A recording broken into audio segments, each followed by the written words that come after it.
Kita lanjutkan kembali materinya ya. Di makna alinea kedua.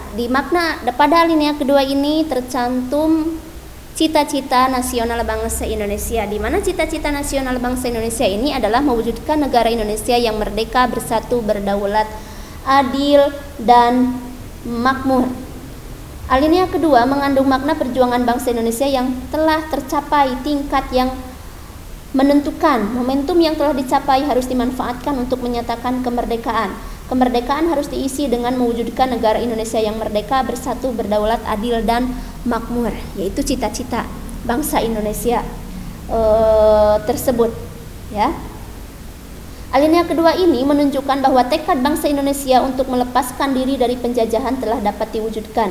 Tujuan selanjutnya adalah menciptakan persatuan Indonesia dan berdirinya negara kesatuan Indonesia yang berdaulat, adil, dan makmur. Makna alinea ketiga. Alinea ketiga mengandung makna pengukuhan dari proklamasi yang luhur.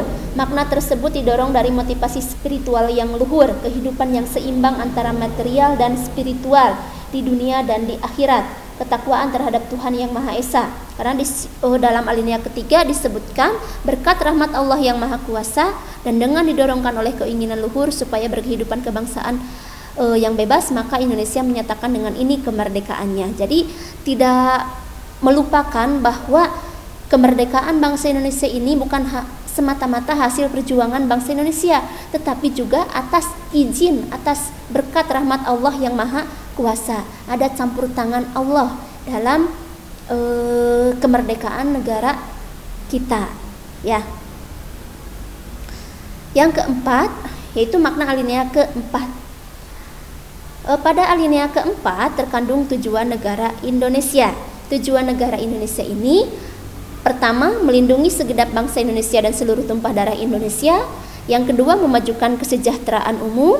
Yang ketiga, mencerdaskan kehidupan bangsa dan ikut melaksanakan ketertiban dunia yang berdasarkan kemerdekaan, perdamaian abadi, dan keadilan sosial. Ada 3 ya. Jadi tujuan bangsa Indonesia itu tercantum dalam alinea keempat, pembukaan UUD 45. Ada 3, bisa juga jadi 4 kalau ini dipisahkan, mencerdaskan kehidupan bangsa, dan yang keempatnya ikut melaksanakan ketertiban dunia yang berdasarkan kemerdekaan, perdamaian abadi, dan keadilan sosial.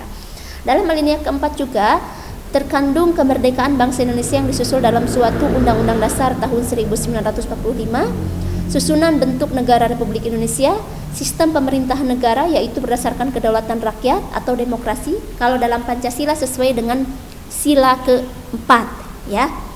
Dan terakhir dasar negara Pancasila. Dalam alinea keempat ini dicantumkan bunyi dari sila-sila Pancasila yang ada 5, dicantumkan dalam alinea keempat ya.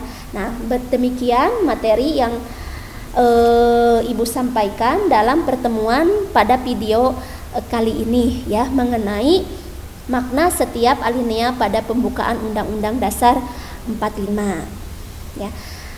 Sampai jumpa di pembelajaran berikutnya dengan materi kedudukan dan fungsi Undang-Undang Dasar tahun 1945.